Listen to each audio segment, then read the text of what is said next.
Thank you, Mr. Chair. Members, this is a bill that when you look at it on the surface, you think it's going in one direction. But this is a bill that definitely highlights that actions have consequences. I don't know if any of you were paying attention to the news this last week, but we just saw another coal mine in Colorado closed. Now, I know most of the people talking in this chamber might not care that close to 100 coal miners lost their jobs this week, and their families are now devastated. Paonia lost several high-paying jobs. That community will now be devastated. And I don't know if you also noticed this last week that close to 200 railroad workers were also laid off in Grand Junction or furloughed. This is several families that now won't be able to pay their bills.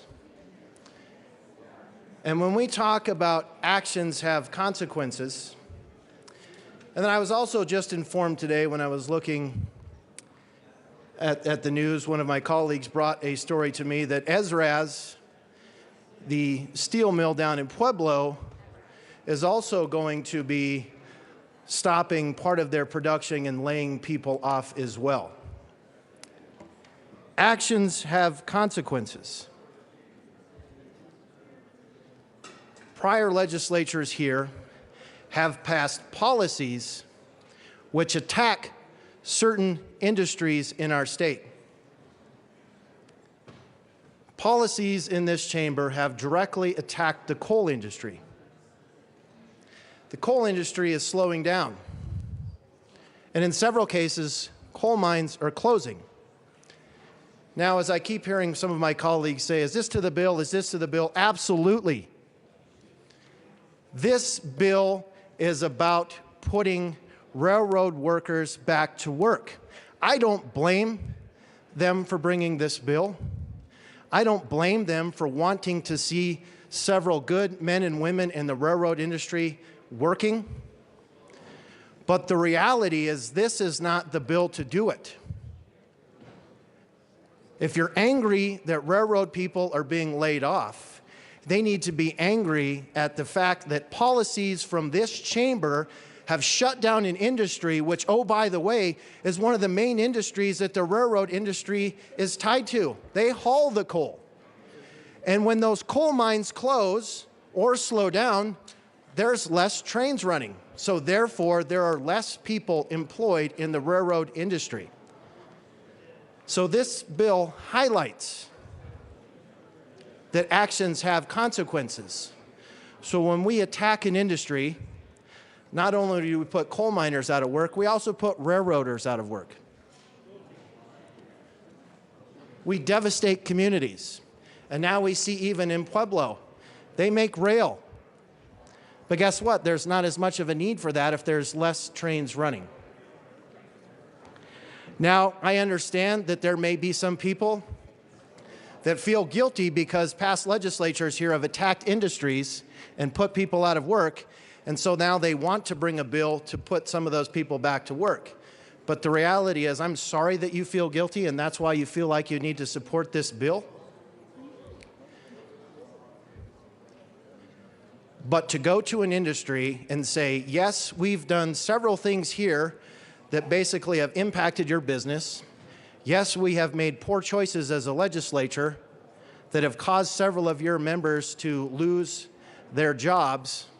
And now we're going to try to rectify that by bringing a bill and forcing an industry to hire those employees because there's been a slowdown in your industry, and now we're going to force you to hire them back and put them to work. Members, this is not good policy. We need to be mindful that what we do here has real-world impact, and it puts people out of work. I urge a no vote on 1136. Representative Esgar. Representative Del Grosso. Thank you, Mr. Chair. So if the sponsor comes down here and says, this is the practice that is going now, why in the world do we need this bill? There's no reason for it if that's the practice that they're currently doing. Unless for some reason you're afraid that maybe the CBA agreements might change, and so now we're going to get in the middle of freedom of contract. Well, there's obviously actions have consequences as well. Now, I'm sorry we might not be happy with what's going on, but there is a freedom of contract in this country, and for this body to get in the middle of that is inappropriate. Again, I urge a no vote on this bill. Thank you, Mr. Minority Leader. Is there any further discussion? Representative Wist. Thank you, Mr. Chair. As a son of Paonia, I echo the Minority Leader's comments about our actions having consequences and effects on our communities in Colorado. With respect to this bill, as a workplace safety attorney, I can tell you that I think there are some legitimate safety issues raised by this bill. However, we have a federal agency, the Federal Railroad Administration, that has expertise and jurisdiction over these issues. I was assured in a conversation yesterday that the FRA is planning to move forward with rulemaking, and I urge that we exercise restraint and allow the federal agency with expertise and jurisdiction to take action, and I urge a no vote. Is there any further discussion? Representative Neville. Oh. Thank you, Mr. Chair. Members, that's exactly, Representative Wist, what he said is exactly my concerns with this bill. We don't need a separate patchwork of laws through different states. A lot of these trains move through multiple state lines. This should be a federal issue so that they're not having to worry about complying with different state laws in each different state, and instead they can travel freely under one rule of law. So I urge a no vote for that reason. Is there any further discussion? Representative Jay Becker. Thank you, Mr. Chair. Members, we had a long discussion about this bill in committee.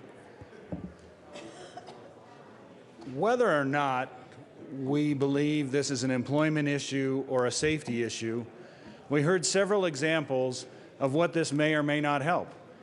In almost all of those examples, there was already enough crew on that train. There was already people on there. So what we're doing is we're looking for a problem that we have a solution for. It's not done yet. We don't know if they're going to mandate less people on these trains. We don't know what's going on. So therefore, we're getting into the middle of a negotiation between an employer and an employee that has not yet happened. We all want safety through our communities. I can tell you that. We want to make sure that our communities, our schools that these trains are running through are safe. But at this point, we can't say that they're running unsafe. There's been no mandate to lessen these crews from anywhere. If there was more information that said that that was going to happen, why was it not presented in committee? The railroad workers are good people. They're out in our communities. We work with them every day. I understand their concerns, but I don't think the place for the legislature is to start getting in the middle of employer and employee relations. We should let that be worked out between them.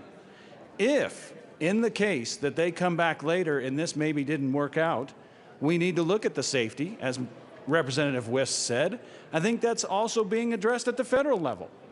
If we do the patchwork state by state, think about it. If we mandate this in one state and it's not mandated in another, you actually could have the problem of bringing people on and off these trains as they go.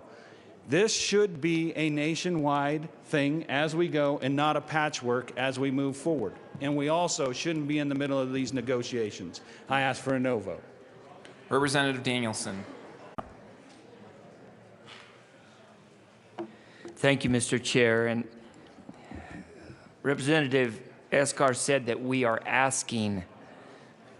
This bill doesn't ask, it mandates. And I don't believe this is a safety issue. It's about government getting involved in free enterprise. and private enterprise. They are already doing what we will be mandating here. We should not get involved in this. I ask for a no vote. Thank you, Mr. Chair. You're absolutely right. Trucks are regulated. If you're going to run a truck, you have to have a U.S. Department of Transportation permit. You follow U.S. DOT rules. You have hours of service. There's many, many rules. But there's no rule that says a truck has to have 4 eyes in the truck. It says 1 driver, 11 hours. And it is safety. You're absolutely correct. But I have seen nothing that has proven to me that intervening and being the mediator in a government getting involved in management and union is good. They lost this in union negotiations. So this is an end run to try to get back what they lost. It's not our job to intervene in labor relations. Thank you. Is there any further discussion? Mr. Minority